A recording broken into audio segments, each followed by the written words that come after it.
Oh gosh. There's like shattered glass all along the sides.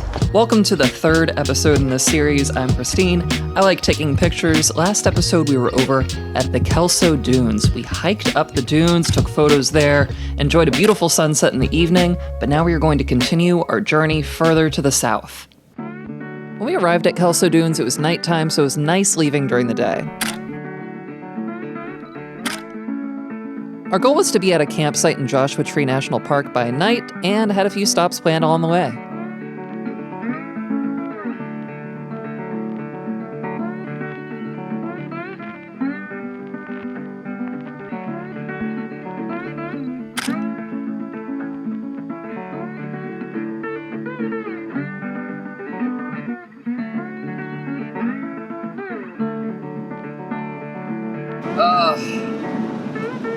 I don't trust this shoulder enough to stop.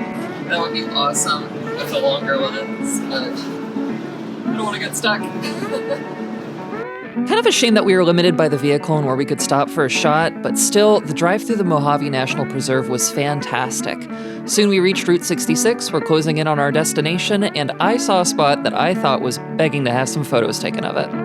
That's just begging to have some photos taken of it, so we'll have a walk around and see what we're able to capture while we're here.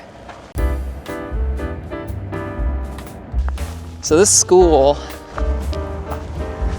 I'm gonna need to read and see how old this place is and when it was shuttered. I don't know, it just looks interesting.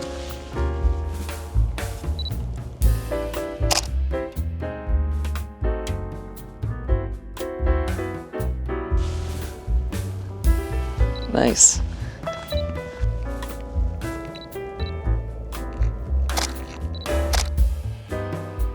A really nice starting image here, but I thought a little bit of a shift in perspective was needed and made the adjustments in Lightroom.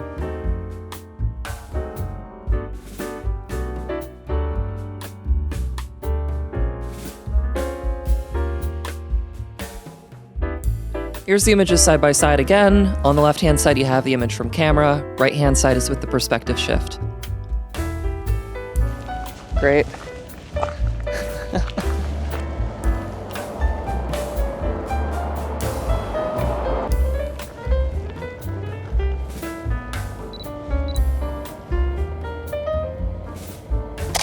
Overall, I really like the perspective of this image. There are some distractions I would have rather had avoided, but with the age of the building and the texture of the clouds in the sky, for me, it's very reminiscent of something. Old postcards. Yes, Vox did a video at one point doing a deep dive into the sky, being the same in a number of these, but to me, it was just a little bit surprising how similar they were in appearance between my photo and then these old postcards. I feel like we need to go inside these places just to see. Oh gosh. There's like shattered glass all along the sides. Get a photo of the windows here. Some straight lines here that aren't straight, so we're going to adjust the perspective again to come up with our final image.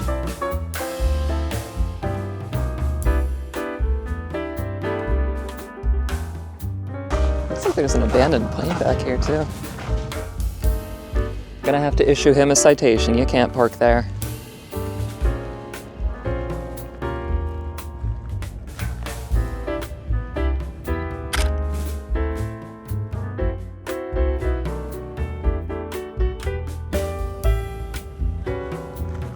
Neat stop. We're gonna keep it going over to the crater.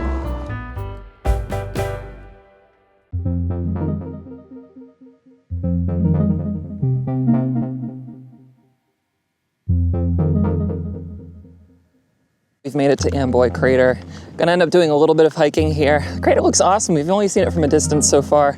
I don't know that we're gonna be able to do the entire hike. From the sign they were saying it takes 3 hours, and we do need to get to Joshua Tree tonight. So things to consider, but we'll get out there and get a couple photos.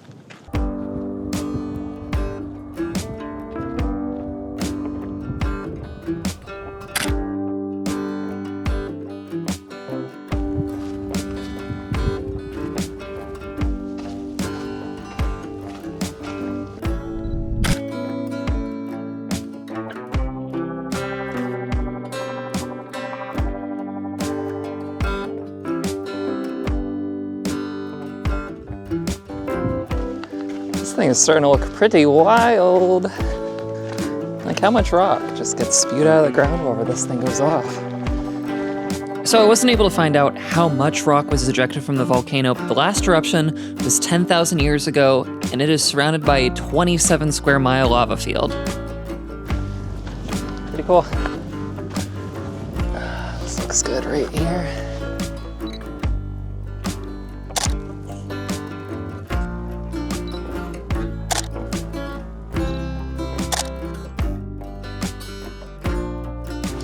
Okay, a couple different focal lengths, we'll see how those are.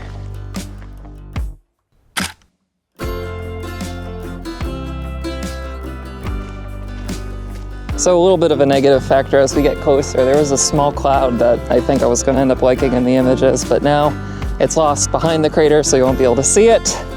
And you'll just have nothing but blue sky, and I find that boring. So we'll see, maybe we can find some interesting shots as we get a little bit closer to the top of this thing.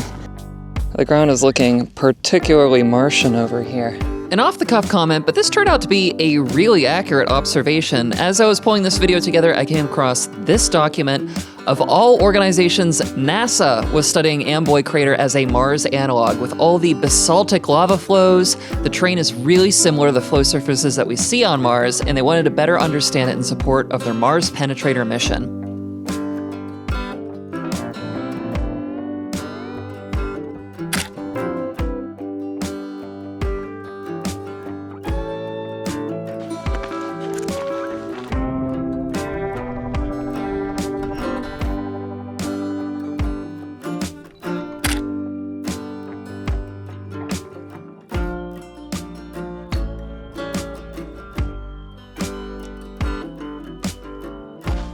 The higher we go, the better this view keeps getting.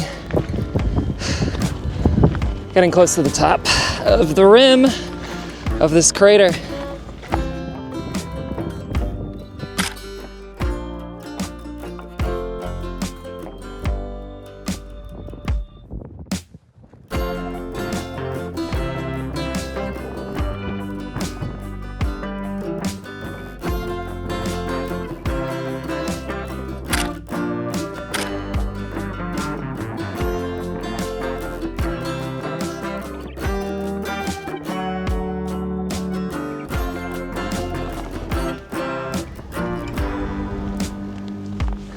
It's very windy up here. We got the hair tie on the string for the hat so we don't lose it. Oh man, this is so cool though. Having fun? Fun check. Fun check.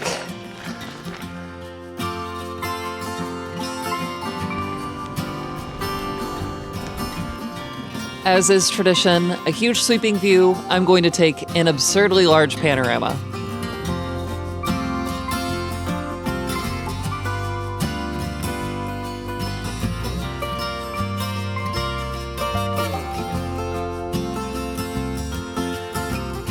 I love taking images like this just to be able to review. Around 78 megapixels in total, and now I get to see where I've been anytime I like.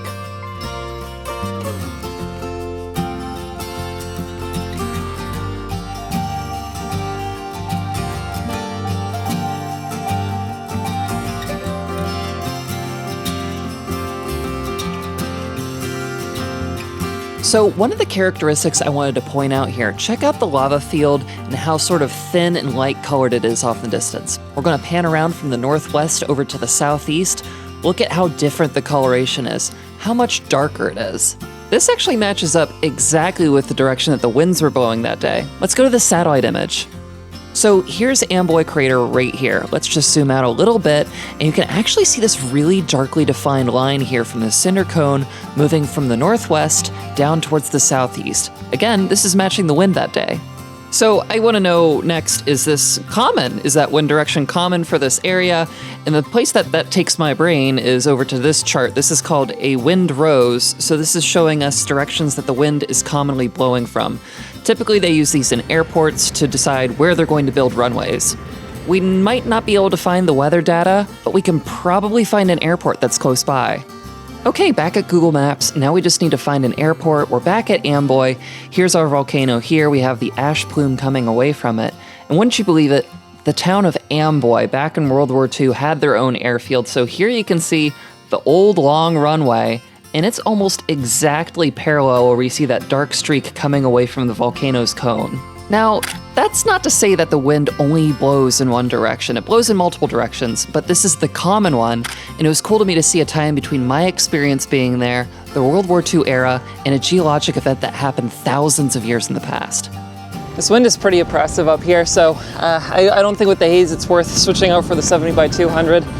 There's a trail that goes right back down into the crater into that spiral, so I think we'll take that down, at least get out of the wind for now.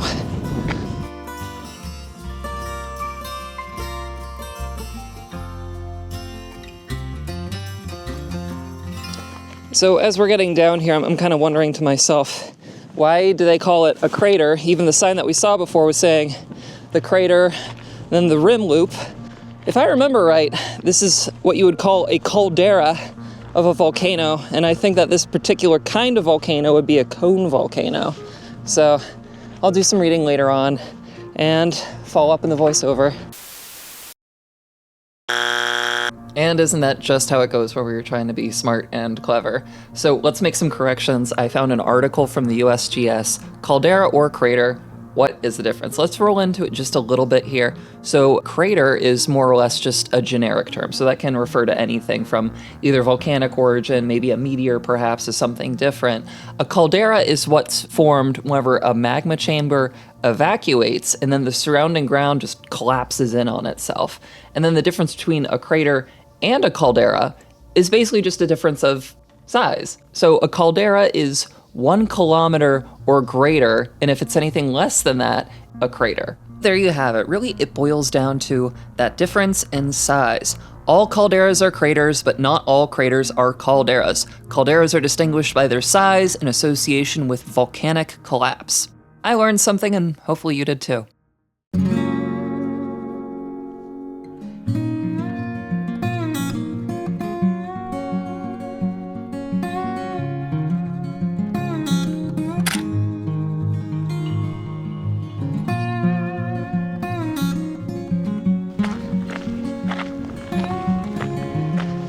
Almost looks like somebody just came through here with an excavator. It's so bizarre.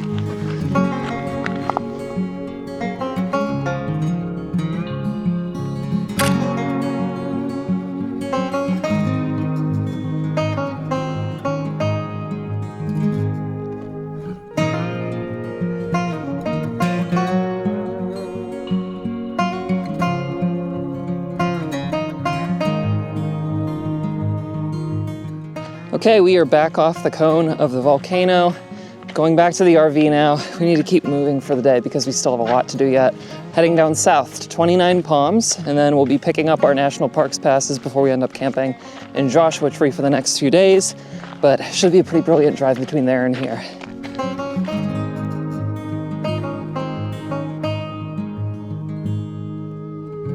There we have it, back at the parking lot. That is one hike hiked.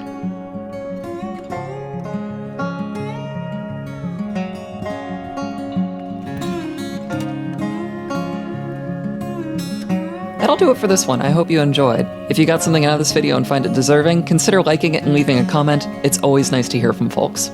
We'll be picking up next time in Joshua Tree National Park. If you'd like to tag along, you know where to find the subscribe button. We'd love to have you.